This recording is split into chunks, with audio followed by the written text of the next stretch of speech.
Blessed are you, Father, Lord of heaven and earth. You have revealed to little ones the mysteries of the kingdom.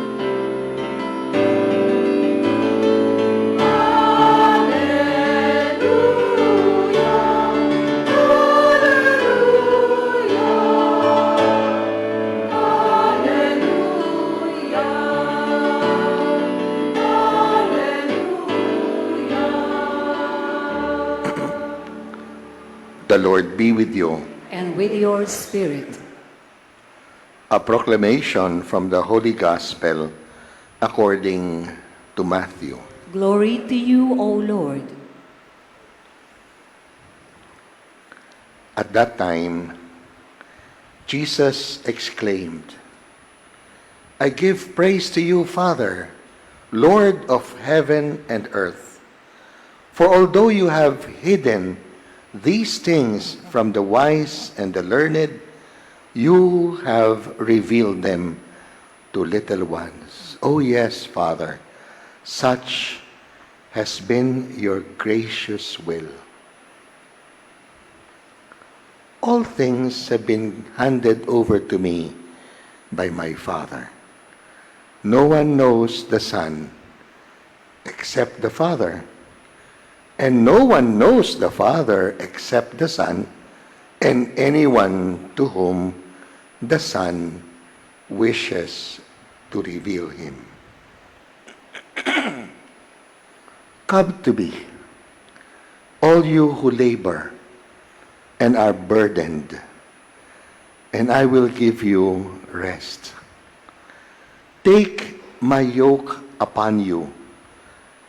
Learn from me, for I am meek and humble of heart, and you will find rest for yourselves. For my yoke is easy and my burden light.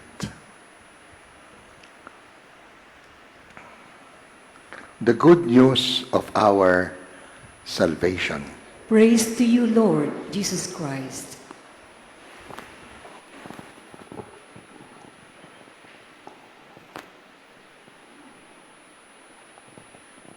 Nasabi ko dito na patuloy yung ating pagkilala kay Jesucristo sa pamamagitan ng Ebanghelyo ni Mateo. And tapos na po tayo sa chapter 10. Kung gusto niyo po umupo, meron dito ang dalawang silya. Confession ka. Tapos na tayo sa chapter 10. Kausap niya 12 apostoles. Ngayon, chapter 11 tayo. At dito sa ating napakinggan, ang kausap niya muna, ang Ama. Hindi siya nanalangin, humihingi. Kasi madalas po, pag tayo nagdarasal sa Diyos, meron tayong hinihingi. Hindi Merong uri ng panalangin, napakaganda rin. Siya ay nanalangin sa Ama, nagbibigay puri, praising God. Parang pasalamat na pasalamat siya sa uri ng pag-iisip at damdamin ng Diyos na kanyang Ama. Kasi sabi niya, yung iyong gusto na makilala ka, you reveal yourself, biruin mo, hindi mo pinili ang matatalino at ang marurunong. Iba po yung matalino, the learned, iba po yung wise, marurunong. Yung alam nila, marami silang pinag-aralan, learned At alam nila, sila yung marunong sa buhay. Hindi Hindi ka nagpakilala Doon ka sa maliliit. Huwag nating sabihin hamak kasi mahirap, payak ang buhay. Hindi. Yung bukas ang isip, bukas ang loob. Kasi pwede kang maging mayaman, pwede ka rin maging matalino, pero bukas ka na pwede kang turuan. So hindi ka matalino akala mo, ikaw na lang may alam. bukas ang damdamin, bukas ang puso. Natutuwa ako pag Diyos Ama na magpakilala ka sa kanila. Tapos, sinabi niya ngayon, eto, hindi niya kausap ang Ama eh. All things had been given to me by my Father. So, kausap na niya ngayon ang madla. Kayo, tayo. And no one knows the Son except the Father. So walang talagang nakakakilala sa anak ng Diyos, kundi ang Ama. At walang nakakakilala sa Ama, kundi ang kanyang anak. Pero merong kulatilya. Di ba? Attorney Ariel, may kulatilya eh. Uy, buo. Anong kulatilya? And to anyone to whom the Son wishes to reveal Him. Ang Ama lang ang may kilala sa anak. Ang anak lang ang may kilala sa Ama. Pero pwedeng ipakilala ng anak kung sino ang Amang ito. Gusto niyo bang makilala ang Ama? Ayaw niyo? Kasi pag nagbukas siya ng pinto, hindi mo kilala, saraduhan mo. Ay ba? Kailangan mo makilala siya kasi ang pintuan ng langit, siya siguro magbubukas. Siya yung Ama eh. Siya yung may-ari ng tahanan ng langit. So dapat pagbukas, alam mo, siya yon. Gusto yung makilala ang Ama? Yes or no? Yes, di ba? Dapat lang. Lalo na anak tayo eh. Sabi niya, ni Jesucristo, kilalanin mo ako. Kasi no one knows the Father except the Son. O ngayon, matapos niyang sabihin yan, kausapin ng Ama, kausapin ng madla, ngayon, ito ang tanong. Kinausap uli niya ang lahat, pero tinitigan niya ang mga mata ng ilan. Come to me. Hinimok niya ang ilan doon. Come to me. You who are burdened, tired, I will give you rest. Punta ka sa akin at tuturuan kita na hindi masyadong mabigat at pahirap ang buhay sa iyo. Learn from me. Yan. Tuturuan kita. Learn from me. For I am meek and humble of heart. I-translate natin sa Tagalog ang meek. Ano ba ang meek? Sa Tagalog. Kasi yung mga bata, Inglesero lahat yan eh. Ano sa Tagalog ang meek?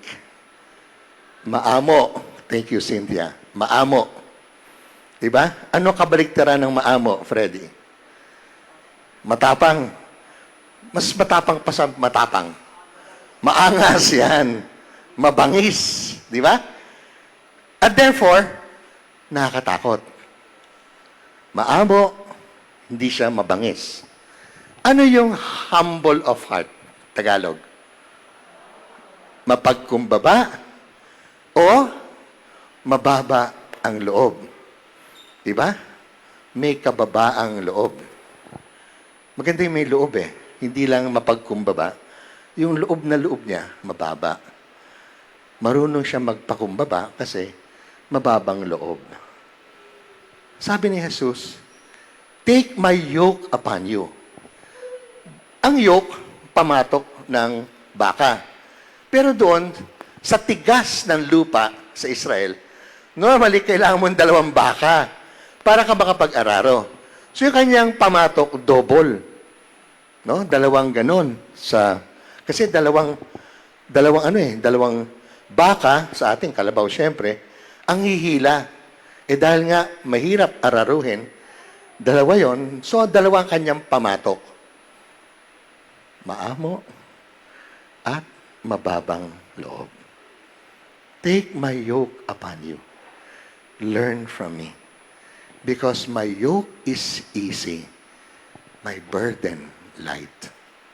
Ayan, pasukan natin.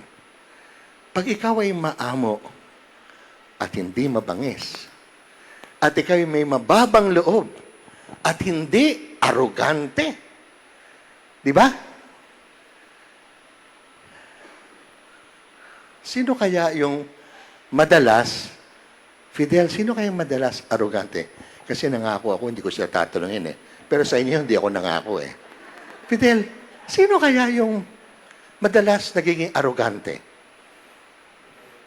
Yung ano? Yung mayayabang, kaya nga arogante. Sino yung madalas nagyayabang? Kasi, marunong daw sila. At alam nila. At malakas ang boses nila. Para malaman mo. O, di ba magis na sila?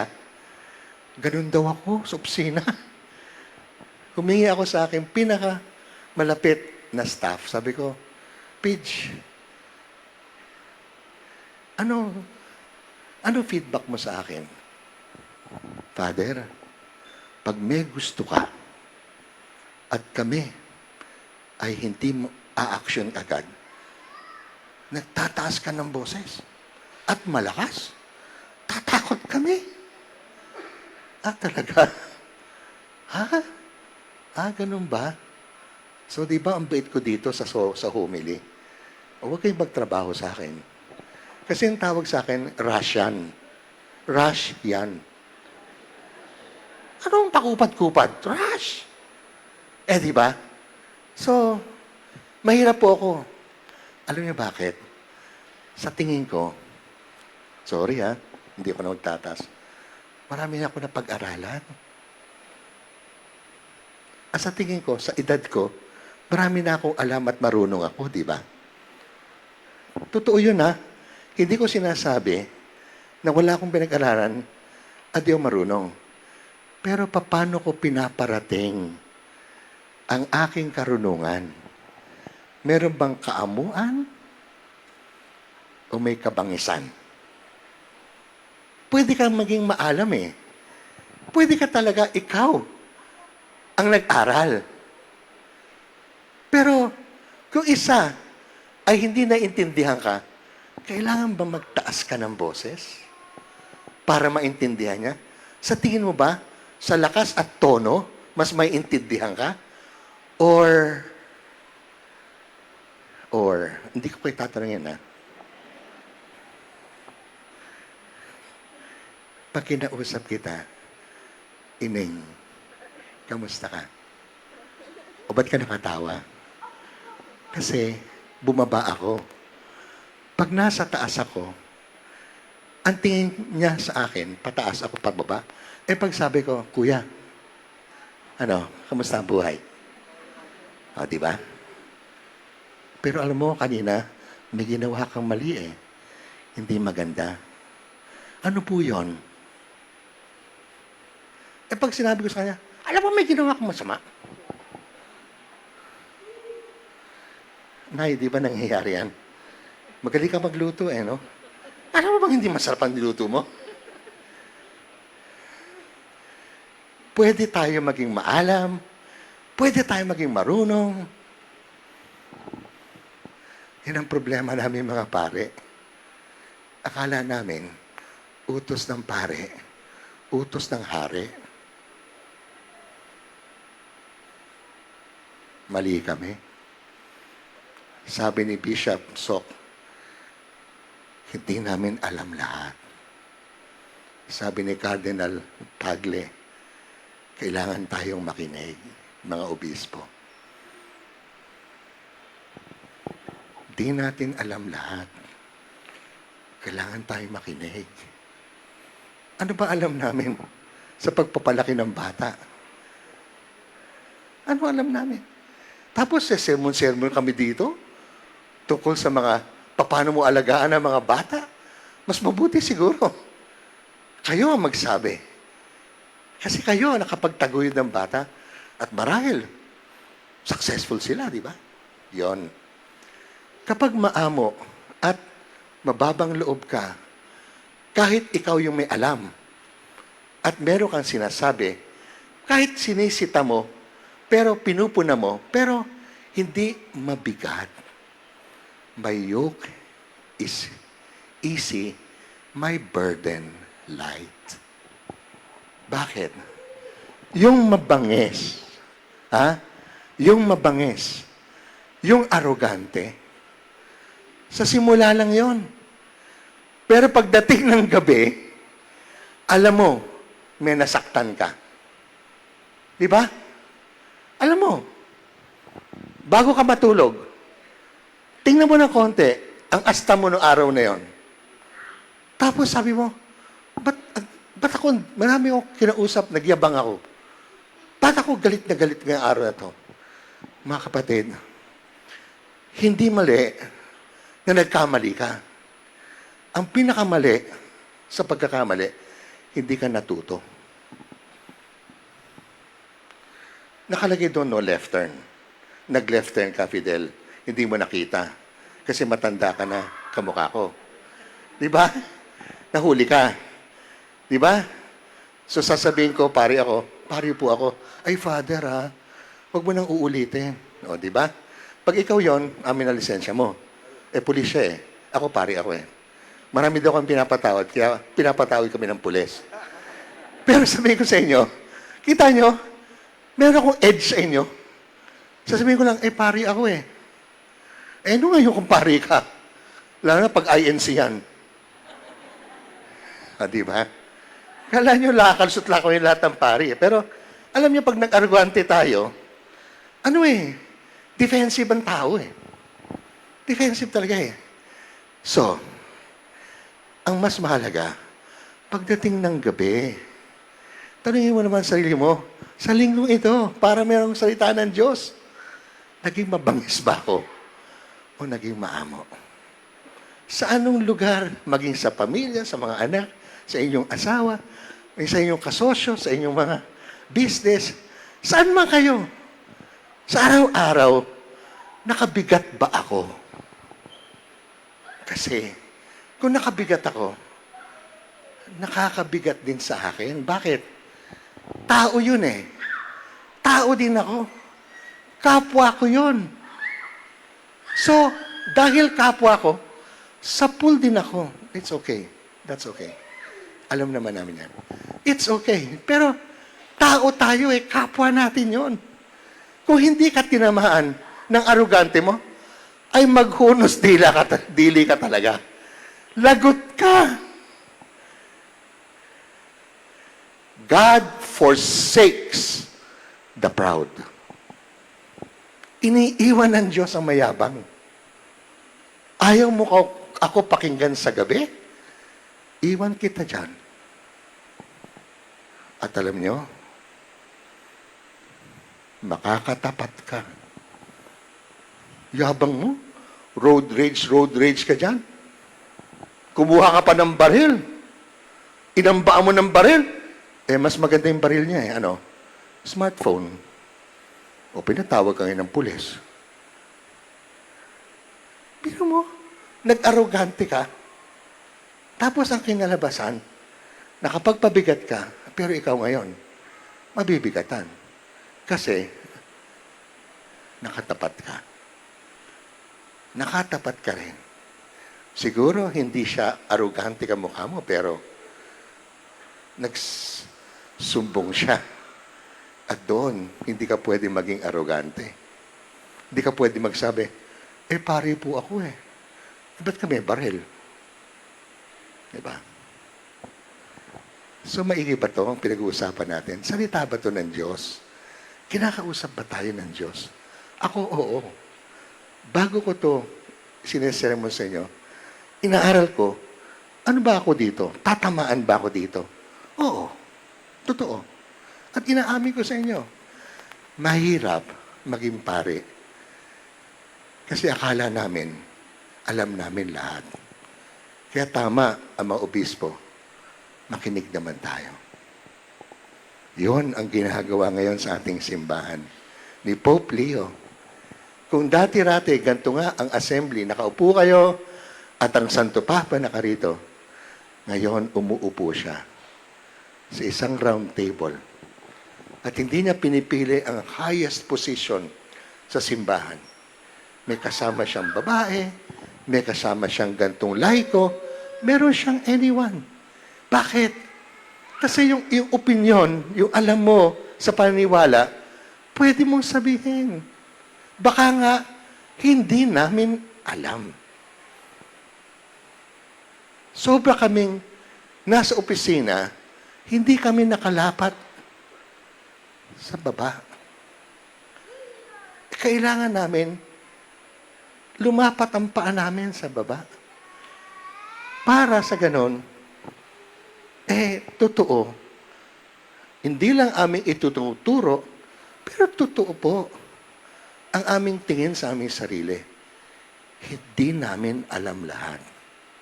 At sana maging mas maamo kami. Sana mas mapagbabang loob kami. So to say, mga kapatid, ang salita ng Diyos ay salita niya. Siya ang Panginoon.